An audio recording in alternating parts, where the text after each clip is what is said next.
Silakan duduk Bapak Ibu Saudara sekalian. Anda boleh tebarkan senyuman ke kanan kiri karena sukacita itu menular. Haleluya, puji Tuhan. Baik, Excellent Life, 1 bulan ini kita sudah bicara banyak tentang kehidupan yang unggul. Dan minggu ini ada satu topik khusus yaitu bicara tentang keuangan yang sehat. Kita sudah bicara tentang kehidupan yang sehat, relasi yang sehat.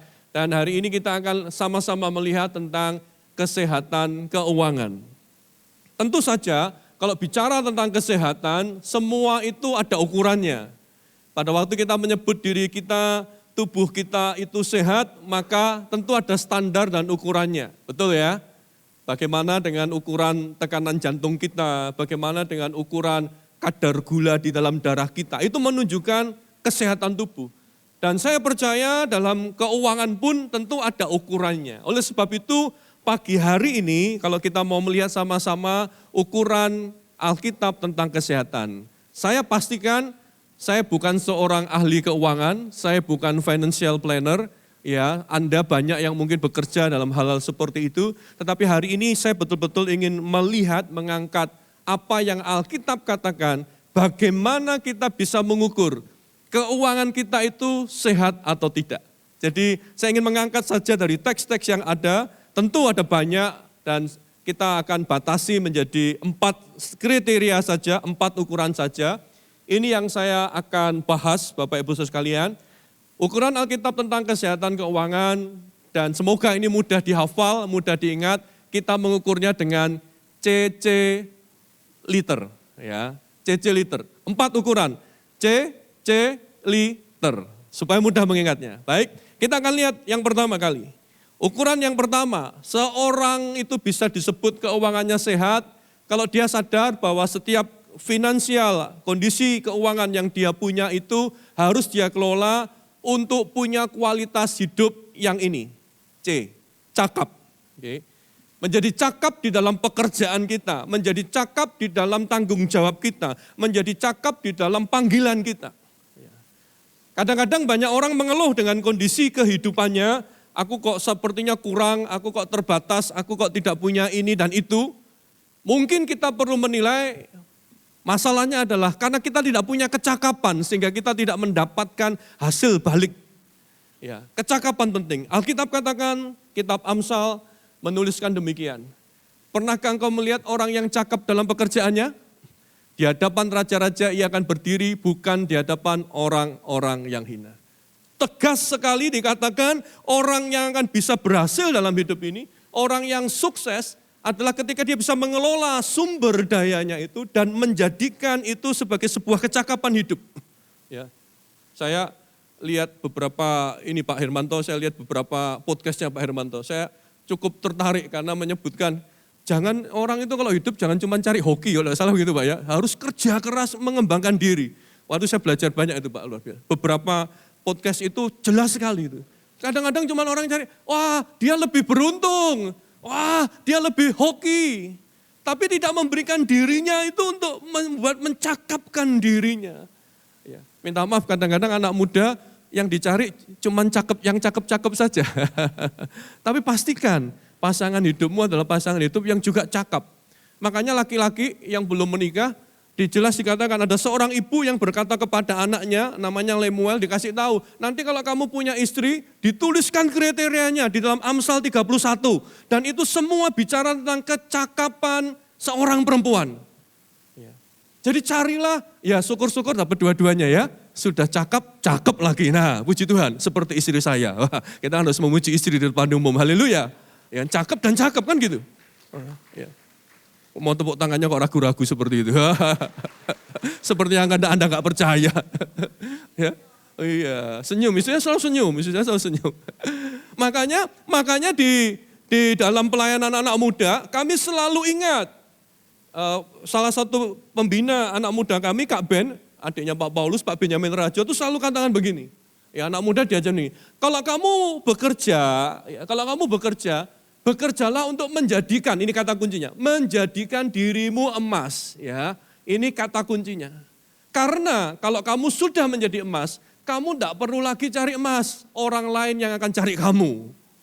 Wah, oh iya, jadikan dirimu, kalau jadi superhero tuh nih, Goldman gitu ya. Jadilah orang yang emas. Emas itu dicari.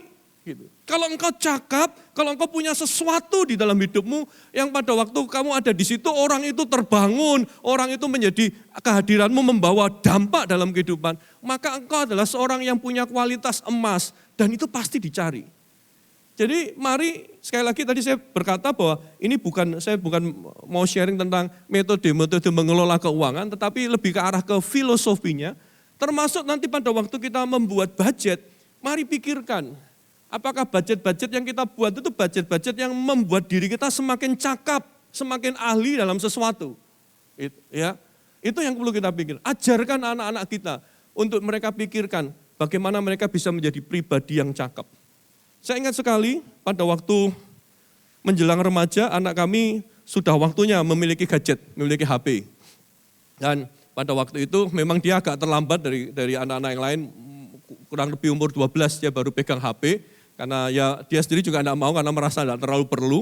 Dan pada waktu HP itu diberikan, saya mengingatkan dia. Saya katakan, ingat bahwa berkat Tuhan itu adalah fasilitas Tuhan untuk mengembangkan hidup kita. Ya, selain itu menjadi berkat bagi orang lain, juga berkat itu harus engkau pakai untuk bisa mengembangkan dirimu. Artinya, kalau engkau memiliki handphone, maka handphone itu harus adalah handphone yang pintar, maka handphone yang pintar itu juga harus memintarkan kamu. Gitu ya. Jadi itu perjanjian kami. Jadi di rumah kami tidak punya screen time, waktu screen kapan kamu boleh pakai, enggak. Dia bebas melakukan apa saja. Rule-nya cuma satu, kalau papi sama mami panggil, kamu segera datang, itu aja gitu ya. Tapi sisanya kamu atur sendiri dengan memahami bahwa handphone itu adalah berkat dari Tuhan, kita bisa beli, kamu beli yang cukup bagus, buatlah alat itu untuk kembangkan dirimu. Dan dia mulai pakai, dia waktu itu suka Pinterest, ya karena orangnya suka craft gitu ya. Dia, bagus ya Pi ya, di Pinterest ini banyak sekali, lalu dia bisa bikin macam-macam kegiatan. Dia sekarang bisa buat crochet itu rajutan itu ya. Sampai satu kali saya kaget juga, dia bikin crochet bentuknya tas begitu dan dijual bisa laku 200.000. Wah dia pegang uang itu bangga sekali dia, wah aku dapat uang gitu. Mengembangkan dirinya. Jadi handphonenya jangan cuma untuk nonton-nonton dan segala macam. Satu kali waktu dia kelas 3 SMP, coba kami challenge. Wah coba ya, apalagi ya untuk challenge dia ya. Berani nggak kamu jualan toko online? Waduh, ya tentunya pakai mamahnya ya ininya kayak KTP dan segala macam. Lalu dia, jualan apa ya? Buku bekas. Bukumu tuh banyak itu. Dia suka buku, jadi hadiahnya dia yang dia minta selalu buku. Jadi ada banyak buku yang dia nggak pakai, lalu dijual dan lumayan. Hasilnya lumayan. Dia mulai belajar, ada customer di situ marah-marah, dia harus bisa jawab customer itu DM dan segala macam. Dicoba mengembangkan diri. Sampai terakhir dia cukup berbangga hati. Dia jualan buku bekas itu, dia bisa beli tab dari jualan buku itu. Haleluya. Papa mamanya tambah seneng, tidak harus beliin. Tapi maksud saya adalah, mari kita juga mengatur budget dan melatih mereka untuk memikirkan bahwa kalau mereka dapat berkat dari Tuhan, mereka bisa mengelola keuangan dan harta itu untuk menjadikan kecakapan hidup. Ya, di rumah dia jual, dia ambil barang-barang gak kepake. Satu kali saya harus pakai dress code baju saya kan, kalau kita pelayanan kan ada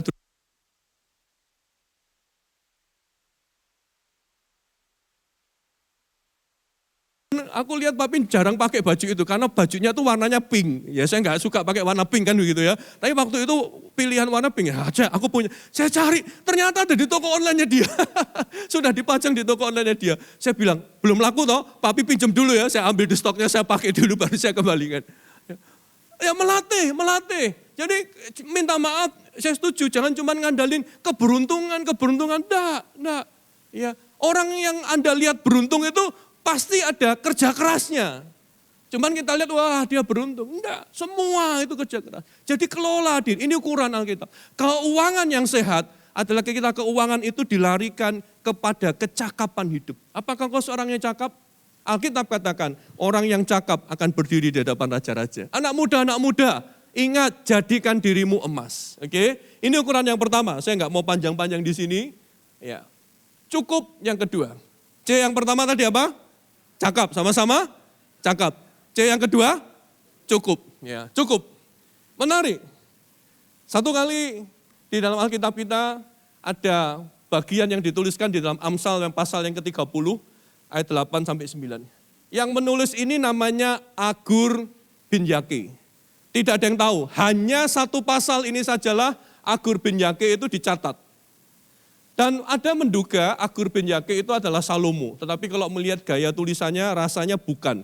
Ya, sangat sulit ini diakui adalah Amsalnya Salomo. Kemungkinan besar Agur bin Yake ini adalah nama samaran yang kutipan-kutipannya, yang kata-katanya itu kata-kata yang viral pada waktu itu. Sekarang kalau kita lihat di Instagram itu kan banyak ya viral-viral kata-kata, kita pagi-pagi kan pasti kirim-kirim kata-kata penguatan, kata-kata positif. Dan kemungkinan ini menjadi kata-kata yang waktu itu sangat-sangat dihargai, ini yang viral. Sehingga atas seizin Roh Kudus yang mengilhami penulis Alkitab, maka ini dikompilasi, dikumpulkan menjadi bagian dalam kitab Amsalnya orang Yahudi. Ya. Maka muncullah itu. Dan apa isinya? Isinya menarik. Ya. Penulis ini katakan, jangan berikan kepadaku apa? Kemiskinan. Siapa yang tidak mau miskin? Loh, halo? Siapa tidak mau miskin? Setuju ya berarti ya? Setuju ya? Semua setuju yang ini. Tetapi perhatikan kalimat yang kedua. Jangan berikan kepadaku kekayaan. Siapa yang tidak mau kaya? Yang dia. Halo? Nah, Agur ini katakan, aku tidak mau miskin, aku tidak mau kaya, biarkanlah aku menikmati makanan yang menjadi bagianku. Artinya aku mau cukup-cukup saja, nggak mau kaya, nggak mau miskin. Kenapa? Karena dalam kebijaksanaannya, ketika dia melihat kehidupan ini dari pengalaman hidupnya, dia melihat orang yang kaya itu cenderung lupa sama Tuhan. Jadi kalau ada orang kaya masih cinta Tuhan itu luar biasa. Dan tapi ekstrim sebaliknya, ada orang yang miskin itu jatuhnya ini dikatakan di situ. Dia akan mencuri, ya, dan kemudian itu akan mencemarkan nama Allah. Nah, alih-alih aku kaya dan kemudian melupakan Tuhan, alih-alih aku kaya dan aku sombong, alih-alih aku miskin dan kemudian aku mencemarkan nama Tuhan, aku cukup saja. Ya, prinsip hidup cukup. Ya, siapa yang setuju hidup kita cukup saja? Tunggu dulu, sabar dulu, sabar dulu, sabar dulu. Karena ada masalah selanjutnya. Masalahnya adalah ini, secara alami kita itu cenderung mengonsumsi lebih banyak, bukan lebih sedikit. Betul, betul. Ya kan? Apalagi itu sesuatu yang enak. Kita lagi makan gitu, lagi makan rasanya pengen tambah. Sulit untuk berkata cukup. Ya. Saya mau kenalkan Bapak Ibu Saudara sekalian sama seorang laki-laki. Nih laki-laki itu, wah kalau lihat dari mukanya kira-kira pekerjaannya apa? Filsuf, dia seorang pemikir, dia tulis buku-buku filsafat, namanya ini, Dediro, orang-orang ya Dediro. Dia pekerjaannya filsafat, dia nulis buku-buku yang mengajak berpikir. Tetapi seperti hari ini, buku filsafat itu sulit laku, keuntungannya nggak banyak. Maka Dediro ini, lihat aja, jasnya atau jubahnya dari dulu ya begini terus, jubah yang lusuh. Tapi Dediro tidak ambil pusing, dia merasa cukup dengan itu. Rumahnya sederhana, dia cukup dengan itu. Di meja itulah dia menuliskan buku dan dia cukup dengan itu. Tapi satu kali dia punya masalah, dia tidak bisa menikahkan anak perempuannya. Karena uangnya nggak ada, nggak cukup. Masalahnya didengarkan oleh ratu, karena ratu ini fans beratnya dari Dediro. Dediro ini ngomong-ngomong salah satu penulis ensiklopedi. Bayangkan zaman itu tidak ada ChatGPT, tapi dia bisa mengumpulkan semua ilmu pengetahuan, dibikin ensiklopedi. Ini orang hebat, tapi tidak punya uang. Gitu ya. Nah, ratu menolong dia, sang ratu katakan, aku beli perpustakaanmu, buku-bukumu tak beli semua, kamu tak kasih uang lebih banyak dari itu. Bersukacitalah Dediro, dengan uangnya yang banyak itu, akhirnya dia bisa menikahkan anaknya. Tapi setelah dia selesai mau pernikahan itu, dia lihat, jubahku kok tidak pantas ya. Maka dia memutuskan dia pergi ke toko jubah dan akhirnya singkat cerita dia mengganti jubahnya itu menjadi jubah merah yang sangat bagus. Yeah. Bagus, indah. Dia bawa kemana, wah dia biasanya dia kalau jalan nunduk sambil baca buku, sekarang dia jalannya agak tegak sih gitu ya. Yang jadi masalah adalah dengan jubah merahnya itu pada waktu dia pulang ke rumahnya, dia injakkan kaki ke karpetnya itu, dia lihat loh warnanya kok orang Jawa bilang jomplang ya. Yang ini merah bagus, yang ini bulak. Ya, tahu bulak ya, tahu ya. Maka dia pikir, wah ini karpetnya nggak enak ini. Wah sudah, lalu dia pergi ke toko karpet, dia ganti dengan karpet yang baru. Setelah karpet itu datang, dia senang, wah bagus ini. Kemudian dia duduk di kursinya itu. Pada waktu dia duduk di kursi yang sudah lebih dari 30 tahun dia dudui dan tidak pernah ada masalah. Tiba-tiba kursi itu terasa sakit, aduh kok gak enak nih. Wah gak enak nih kursinya, gak cocok dengan karpetnya, gak cocok dengan jubahku. Maka dia pergi, dia beli kursi. Dia ganti semua dengan karpet dan kursi yang baru. Lalu dia mulai duduk dan dia mulai belajar, dia bikin lagi, dia tulis buku dan segala macam. Ini lampu kok peteng ya, lampunya kok kurang terang ya, ini harus diganti LED ya. Zaman itu belum ada LED sih ya. Akhirnya apa yang terjadi? Dia ganti semua ruangan itu dengan uang yang dia punya itu. Rumah Dediro pun berubah jadi seperti ini. Ya. Dari sinilah terkenal satu teori yang bernama jubah Dediro. Atau juga yang dikenal dengan yang namanya spiral atau efek Dediro. Apa itu efek Dediro? Efek Dediro itu menyatakan bahwa mendapatkan barang baru seringkali menciptakan spiral konsumsi yang membuat Anda membeli lebih banyak barang baru. Akibatnya kita akhirnya membeli barang-barang yang sebelumnya tidak pernah kita butuhkan untuk merasa bahagia atau puas. Seringkali pada waktu kita ngomong sama anak-anak, kamu harus bedakan antara yang namanya keinginan dan kebutuhan. Saya mau kasih tahu, sulit Pak. Kalau dari teori ini tidak bisa. Kenapa? Karena yang disebut dengan spiral kebutuhan itu sepertinya di awal kita butuh. Dan tiba-tiba kita merasa butuh lebih lagi, kita merasa butuh, kita merasa lebih butuh. Itu spiral dari kecil. Dari jubah, ganti, dari karpet, meja, dan segala macam berubah semua. Sudah sulit dipilah mana yang betul-betul kebutuhan atau tidak. Ya. Teman saya berpikir, ini kalau nonton televisi 65 inch, ini ada satu merek yang murah ini. Wah, dibelilah TV 65 inch, dipasang di ruang tamunya, jebret. Wah, 65 inch gede kan? 65 inch seberapa ya? Besar lah, pokoknya besar ini.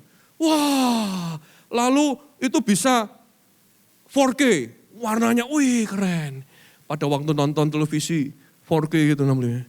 Terus dilihat, sofanya kok terlalu tegak ya. Sofanya kok kurang nyaman ya. Apa yang terjadi? Minggu depannya sofa itu sudah menjadi yang baru. Yang bisa ditarik, bisa buat tidur. Wah enak nonton. Wah enak. Terus lihat, wah ini TV-nya sudah begini tapi kalau layarnya bagus tapi kok suaranya kok kecil ya. Apa yang terjadi? Soundbar-nya diganti. Betul? Apakah tadi dia perlu sofa sebelumnya? Enggak, tapi jadi perlu sofa, perlu soundbar. Lalu tiba-tiba bapak-bapak yang suka main PS itu selama ini pakai PS4 cukup. Waduh layarnya sudah 65 inch, ini soundbarnya udah dum, harusnya ganti. Belilah PS5, haleluya. Sulit untuk berkata, cukup. Gitu. Kalau nggak percaya kita bikin PR ya, nanti Bapak Ibu Saudara sekalian pulang dari tempat ini, pulang ke rumah, tolong dicek itu. Lemari pakaian atau dicek tuh barang-barang itu. Coba PR-nya begini, dalam 1 tahun terakhir ini barang apa yang Anda sudah beli tapi Anda baru pakai hanya 1 atau 2 kali. Coba diperhatikan, ayo perhatikan. Ya. Nanti Anda akan lihat, loh ini kok aku beli ini ya, kapan ya aku belinya? Ada yang lupa kapan belinya. Saya mau tanya, tolong jawab dengan cepat ya. Tolong jawab dengan cepat. Siapa menurut Anda yang lebih suka belanja? Suami atau istri? Halo? Istri katanya. Sekali lagi ya. Siapa yang suka belanja? Suami atau istri? Iya. Suami-suami pada enggak mau ngaku. Karena suami itu kalau beli enggak kayak istri. Kalau istri kan belinya kecil-kecil. Ya, wah, baju, banyak. Kalau suami belinya tadi langsung soundbar, televisi gede gitu-gitu ya. Nah, tetapi Alkitab mengajarkan, makanya Paulus dengan apik sekali, dia memberikan prinsip berkat yang luar biasa. Dia katakan, Allah itu sanggup melimpahkan segala kasih karunia kepada kamu, supaya kamu senantiasa berkecukupan di dalam segala sesuatu, dan malah berkelebihan di dalam berbagai kebijakan. Artinya apa? Paulus sedang ngomong, yang pertama, Paulus mau menekankan begini, berkat Tuhan itu melimpah tak terbatas, yang setuju katakan amin. Jangan pernah engkau mengecilkan kuasa Tuhan, jangan pernah engkau mengecilkan berkatnya.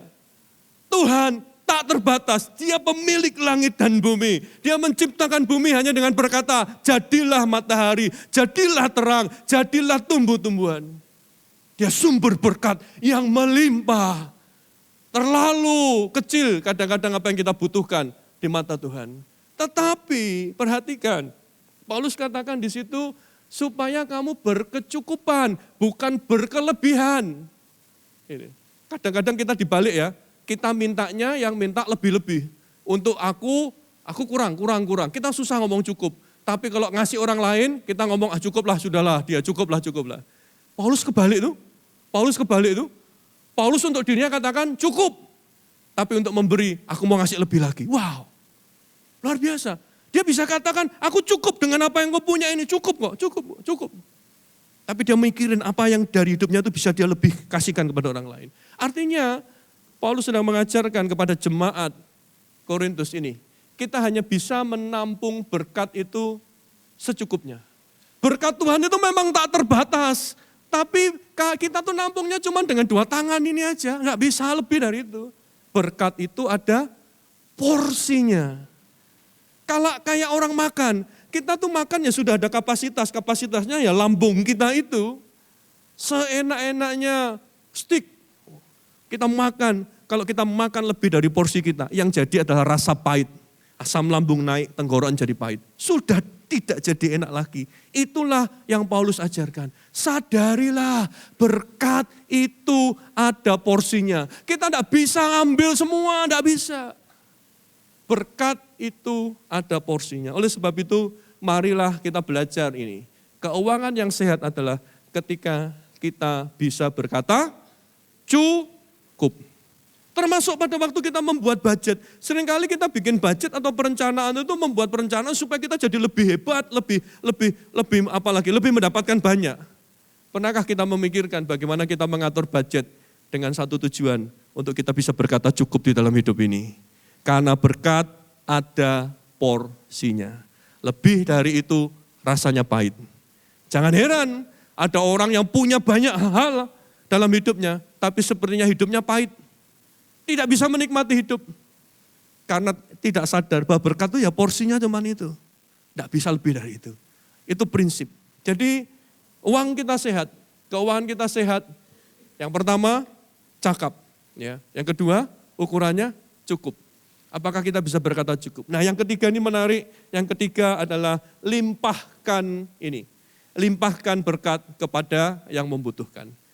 Cakap, ya, keuangan, harta kita untuk membuat kita semakin cakap dalam hidup ini. Tetapi ingat, berkat ada porsinya. Berkatalah cukup dengan apa yang Tuhan sediakan. Tetapi yang ketiga ini yang penting juga.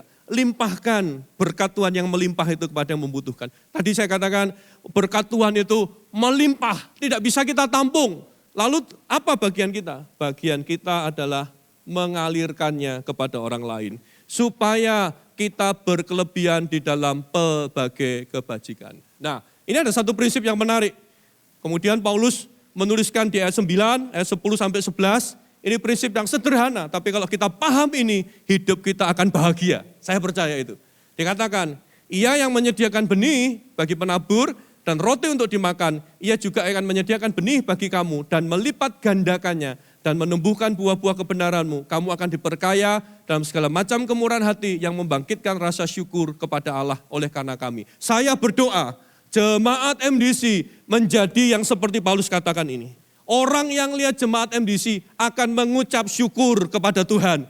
Tuhan, ada orang baik kayak gini ya, yang mau memberi, melimpahkan berkatnya kepadaku.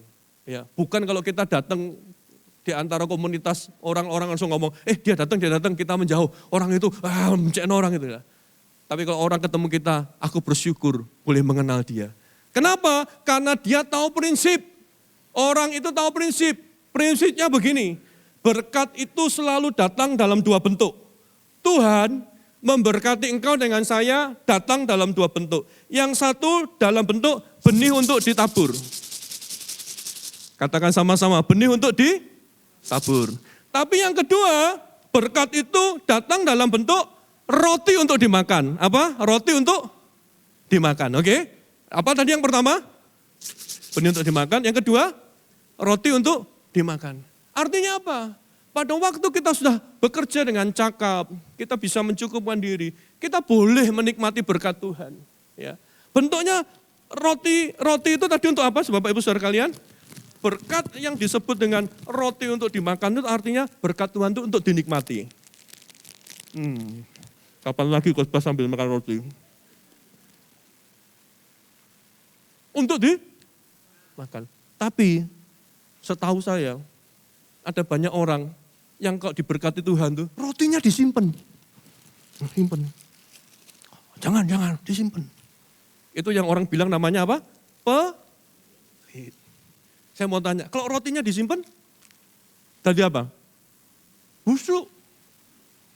Berkat Tuhan yang harusnya kita nikmati, kita makan. Enak, coklatnya enak juga ya ini ya. Anda lapar ya? Mau berbagi? Tapi itu, kita kalau dikasih roti diberkati Tuhan, makan, nikmatilah. Ya. Saya sekarang tuh banyak kumpul sama anak muda tuh, banyak yang protes. Aduh, aku tuh punya papa sama mama tuh cek pelitnya gak betul. Loh iya. Waduh, dia tuh uangnya tuh pastinya tuh gak bakal habis, sudah percaya aku. Tapi cek pelitnya minta ampun. Itu seperti orang rotinya itu disimpan, rotinya jadi busuk. Tapi roti untuk dimakan. Nikmatilah berkat Tuhan. Kalau saudara ada budget pergi mau healing, pergilah healing. Tidak apa-apa, tidak dosa. Tapi ingat, ada berkat itu datangnya dalam bentuk ini. Apa? Benih yang harus ditabur. Benih yang ditabur artinya harus apa? Ya, kalau benih yang ditabur, maka benih itu harus ditabur. Tapi saya mau kasih tahu, saya berharap ini tidak menyindir Anda. Karena saya percaya itu tidak ada di sini. Tapi ada orang yang tidak cuma rotinya yang dimakan, benihnya dimakan juga. Halo?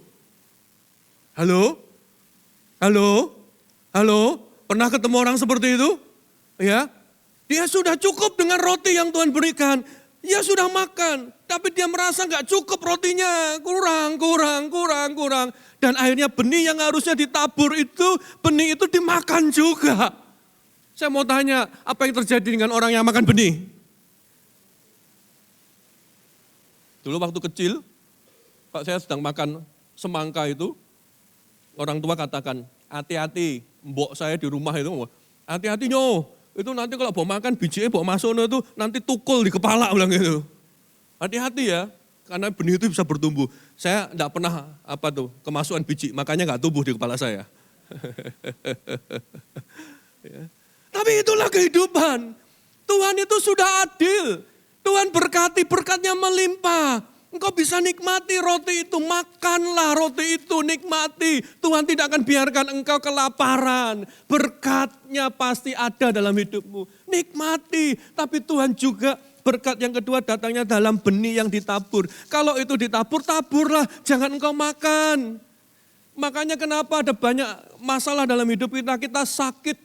Dalam keuangan kita sakit. Kenapa? Karena kita salah memperlakukan berkat Tuhan ini.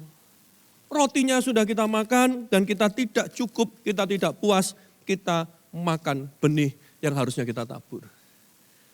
Oleh sebab itu prinsip yang kedua ini penting, limpahkanlah berkat itu.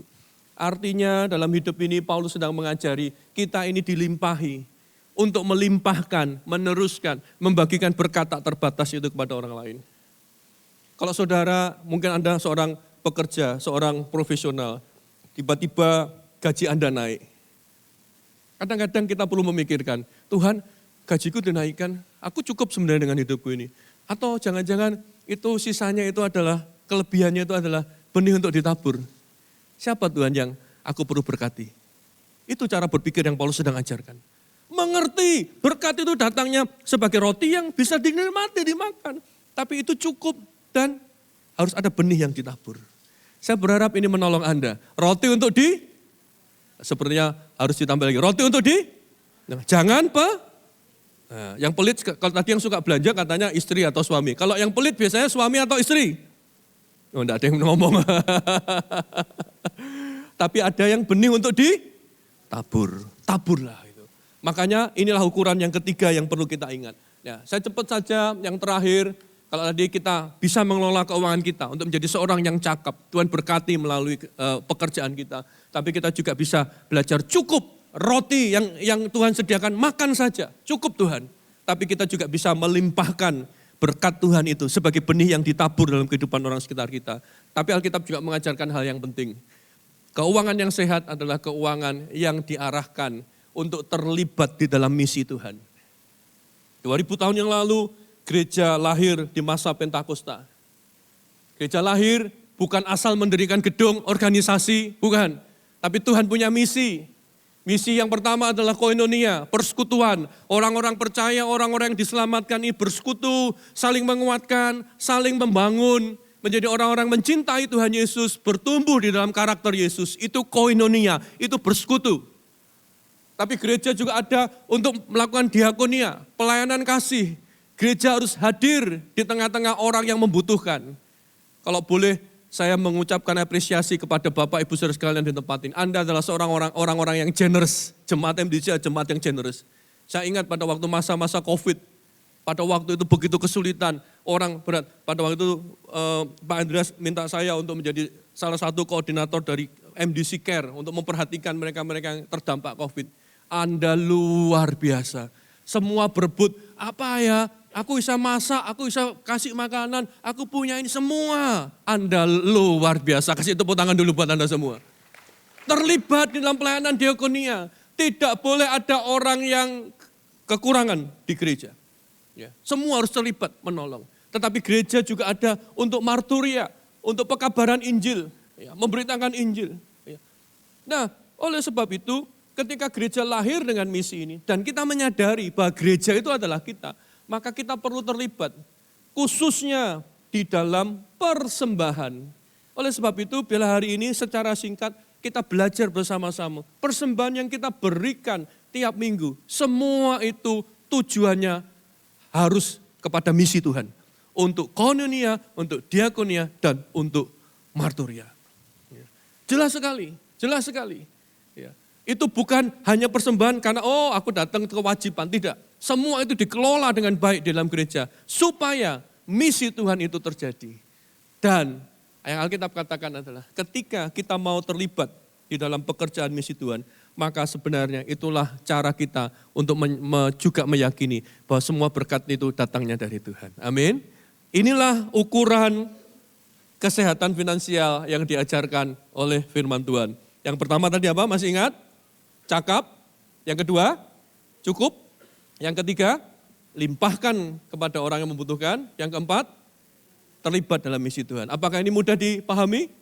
Ya, saya berharap ini menolong kita supaya kita punya keuangan yang sehat dan ajarkanlah itu kepada generasi yang kemudian, kepada anak-anak kita. Tapi saya mau tutup dengan kembali kepada kutipan viral Agur bin Yake di dalam Mazmur 30 ayat 8-9. Agur begitu ketakutan. Dia menolak untuk jadi miskin. Which is, kita setuju dengan itu. Tapi dia juga menolak untuk jadi kaya. Lalu apa sikap kita hari ini? Apakah kita akan mengambil sikap yang sama? Puji Tuhan, Yesus datang untuk menyempurnakan itu. Karyanya di kayu salib menyempurnakan satu pandangan yang baru yang kita bisa ambil. Dan Paulus justru memberikan satu pandangan yang luar biasa ketika dia berkata di dalam Filipi 4 ayat 12. Dalam versi bahasa Indonesia masa kini, dia katakan begini, aku sudah mengalami hidup serba kekurangan. Paulus pernah kekurangan. Apa yang disebut kekurangan, dia pernah mengalami. Dan juga hidup dengan berkelebihan. Bahkan pada waktu dia menjadi seorang ahli Farisi, dia orang yang sangat berlebih. Orang ahli Farisi pada waktu itu punya segalanya, punya pengaruh, punya harta banyak. Dia pernah mengalami itu. Dan dia tidak takut untuk jadi kurang. Dia tidak takut untuk jadi miskin, tapi dia tidak takut juga untuk jadi kaya. Kalau Tuhan izinkan dia jadi kaya, dia siap. Tidak seperti Agur. Untuk pada waktu dia mau miskin pun, dia siap. Karena dia katakan, Aku sudah mengetahui rahasia untuk menghadapi keadaan yang bagaimanapun. Kalau aku harus makmur, aku harus miskin, aku siap. Karena aku tahu rahasianya. Kalau aku menghadapi keadaan mewah, aku berkekurangan, aku siap. Aku tahu rahasianya. Apa rahasianya? Ayat yang ke-13, Paulus menuliskan demikian. Dia katakan, di dalam segala perkara, iya ini rahasianya. Dapat kutanggung, cakap aku tanggung di dalam Dia yang memberi kekuatan kepadaku. Ini rahasianya. Ya, seringkali ayat ini dipakai segala perkara itu bicara tentang kondisi pada waktu kita down, lemah. Tapi Paulus sedang membahas ayat 12. Segala perkara itu artinya segala keadaan. Bahkan pada waktu tadi yang ditakuti orang itu loh, kalau aku miskin, aku jadi melecehkan Tuhan. Tetapi kalau aku kaya, aku jadi menolak Tuhan. Aku sombong. Tapi Paulus katakan, dalam segala keadaan, baik miskin maupun kaya, aku tahu rahasianya. Ada Tuhan yang akan menolong aku, memberikan kekuatan padaku. Kekuatan apa? Kekuatan itu bicara tentang Paulus dapat bersikap benar dalam semua keadaan. Waktu dia sombong, waktu dia kaya, dia tidak menjadi sombong. Pada waktu dia miskin, dia tidak berputus asa. Dia tidak takut dengan keadaannya. Dia siap jadi kaya, dia juga siap jadi miskin. Karena dia tahu ada Tuhan yang akan menguatkan dia. Dia tidak akan kehilangan harapan walaupun dia harus menghadapi problem finansial di dalam pelayanannya. Dia juga dikuatkan, dia dapat berkata cukup dan tak dikuasai ketamakan. Tadi efek de Niro, aku bisa berkata cukup, enough is enough. Banyak orang yang hidupnya bermasalah karena dia bisa berkata cukup. Dan Tuhan akan menolong dengan kekuatannya. Dan yang terakhir, yang ketiga, kekuatan itu bicara dia dapat menggunakan harta itu untuk dilimpahkan menjadi berkat bagi orang lain dan terlibat dalam misi Tuhan. Ini rahasianya. Ya. Kita tidak perlu seperti Agur yang ini jangan diperdebatkan lagi, tidak boleh kaya, ikut Tuhan tidak boleh kaya. Atau sebaliknya, ikut Tuhan harus miskin. Tidak, kita tidak mengajarkan teologi kekayaan atau teologi kemiskinan, tidak. Tapi kita mengajarkan teologi kecukupan di dalam Tuhan yang menyediakan kekuatan. Apapun yang sedang kau alami hari ini, keadaan apapun yang engkau alami hari ini, Tuhan akan menolong engkau. Yang kaya tidak akan menjadi sombong, yang miskin tidak akan kehilangan harapan. Amin. Dan di situ dikatakan kekuatan itu disediakan ini di dalam Dia. Di dalam siapa? Di dalam nama Yesus. Pribadi yang begitu kaya, pribadi yang begitu memiliki segala sesuatu. Tapi dengan kesadaran sebagai bentuk kasih karunia-Nya, Yesus menjadi miskin sekalipun Ia kaya. Supaya kamu menjadi kaya karena kemiskinannya. Kalau hari ini kita bisa ada sampai hari ini, kita menjadi orang yang kaya, kita menjadi orang yang punya segala sesuatu, itu bicara tentang harta, uang, atau apapun yang kita miliki, resource yang kita miliki. Itu semuanya semata-mata karena kasih karunia Yesus. Yang Dia merelakan dirinya untuk jadi miskin supaya engkau jadi kaya. Dan kekuatan itulah yang Tuhan sediakan dalam hidup ini. Amin. Orang yang mau keuangannya sehat adalah orang yang menyadari Yesus sudah pernah menjadi miskin untuk membuat engkau kaya. Dan Yesus yang sama itulah Yesus yang menyertai kehidupanmu sampai hari ini. Oleh sebab itu, kalau engkau sedang memiliki banyak kelebihan, ingat, taburlah itu. Ingat, berikan itu, persembahkanlah itu kepada pekerjaan Yesus yang harus dinyatakan di dunia ini. Tetapi kalau hari ini engkau datang dengan problem, katakan, Pak Pendeta, aku hari ini sedang punya masalah finansial, aku sudah berusaha. Tetapi aku sedang terbelit dengan banyak hal yang membuat aku tidak bisa berpikir untuk masa depanku.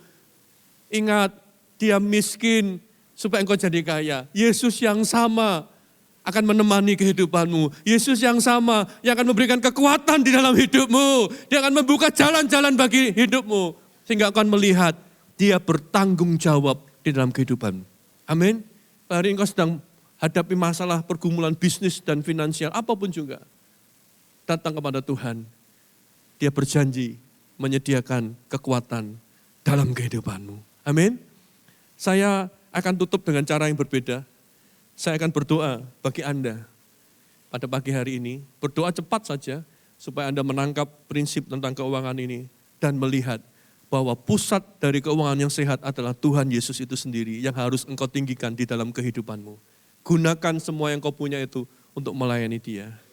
Tapi hari ini, kalau Bapak Ibu Saudara juga datang dengan pergumulan, khususnya pergumulan keuangan dan finansial, saya tidak akan mendoakan Anda dengan mengajak Anda untuk menyembah Tuhan. Tapi saya akan berdoa melalui presentasi nanti yang akan dilakukan oleh anak-anak kecil, anak-anak bayi kita. Anak-anak bayi kita akan presentasikan sebuah kebenaran firman Tuhan. Yesus adalah Tuhan di dalam kapal hidup kita masing-masing. Saya berdoa, walaupun sepertinya itu nanti lucu, sepertinya itu nanti agak kacau-kacau sedikit, karena anak kecil kita harus maklumi, tetapi semua pesan itu masuk ke dalam hati Anda semua. Biar engkau menyadari, Yesuslah sumber kehidupanmu. Christ is enough for you.